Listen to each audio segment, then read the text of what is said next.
Let's talk about emotional intelligence at your workplace in this video.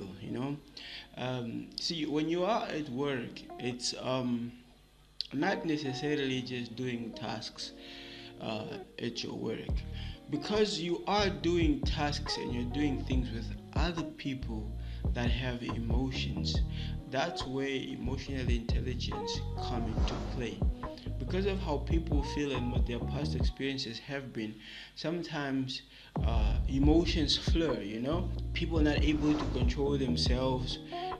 People are feeling overwhelmed and not knowing how to communicate and all that. So then emotions and being intelligent emotionally becomes something of substance, something that's very important at your workplace. And that's what we want to talk about in this video: how emotional intelligence becomes an asset in your workplace. Not necessarily just your skills, your abilities, or the talents that you have that you bring to your workplace, but also how being emotionally intelligent helps you succeed, helps you thrive when you are at work.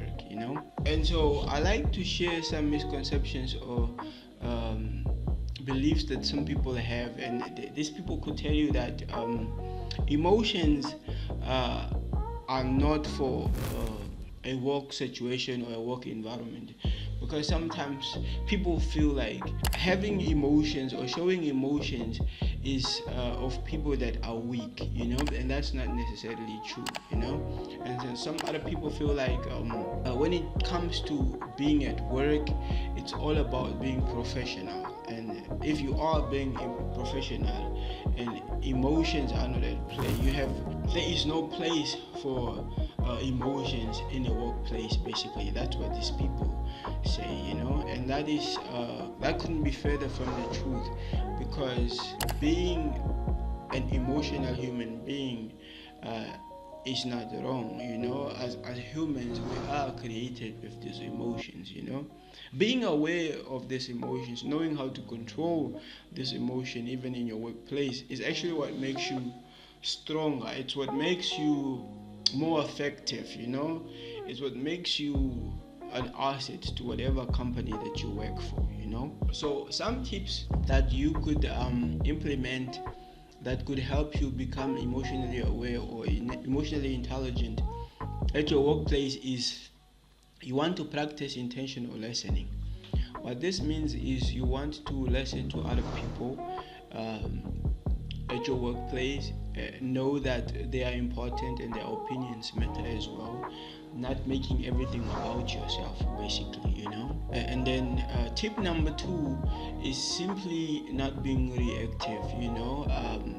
Also goes the same line of things not being all about you, because when something that you don't like happens, doesn't mean this is happening to you or they are doing it deliberately to hurt you. It's about being calm, pausing and understanding instead of just reacting to whatever it is that's happening. Being humble enough to ask questions and emphasize, make things clear when you are communicating with other people. Basically, be a good communicator at your workplace. This helps you avoid the curveballs they throw at you, the pitfalls and the conflicts that could happen in your workplace. Tip number 4 is protecting your emotional energy. I don't know what type of employment you have and whatever it is you do, and some work do affect you a whole lot more emotionally or maybe mentally. And so when that happens, then you want to take those necessary breaks to refresh your brain or your emotions. You want to be mindful of what's happening around you, so that you are able to remain calm and maintain your emotions, so that you are not overwhelmed. Tip number 5, last but not least, is definitely seeking feedback from other people. Ask them about your personality, your presence, how it makes them feel. And if there's anything you can change to make them comfortable, to make them freely engage and work with you, freely as a team, and you need to be intentional and really be honest with this, because some of the feedback might not come your way, it might be something you were not expecting to hear. But as someone who is emotionally aware, someone who wants to be emotionally intelligent, you want to keep at this, you want to keep working at your emotions so that you become mentally healthy, somebody that people can relate to, people can look up to. And now, mind you, a leader in a workplace is sometimes not the person who is really qualified to lead, but is somebody who is emotionally intelligent, somebody who is able to manage their own feelings, and who's also able to understand other people's feelings, thereby lead them the right way in an organization or whatever company situation that you find yourself in.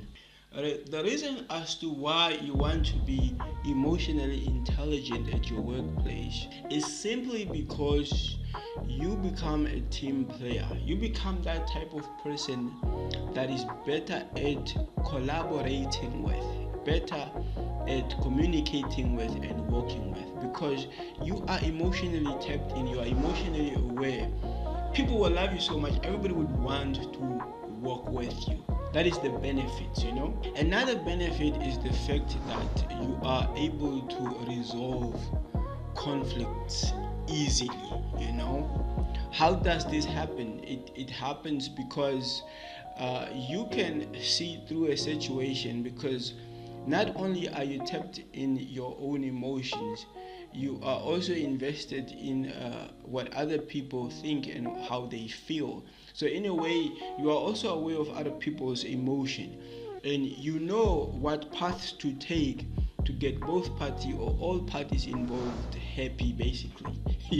As an emotionally intelligent person, you are very good at solving conflicts when it comes to conflicts at your workplace, basically. And thirdly, you become credible as a leader in your workplace. People will notice that you are emotionally intelligent and you are in a position to lead other people in your workplace. And if you are not already a leader, people will notice, they will see this in you, and you will attain that position at your workplace very soon, because you are capable and they can see this. That is the benefits. That's the importance of taking care of your mental health, emotional health, so that you are suitable to be at work each and every day, do that which is you are doing to sustain, take care of your responsibilities, live the life that you are supposed to live. Thank you so much. Please don't forget to hit a like on this video and subscribe to the channel. I see you guys in my next video.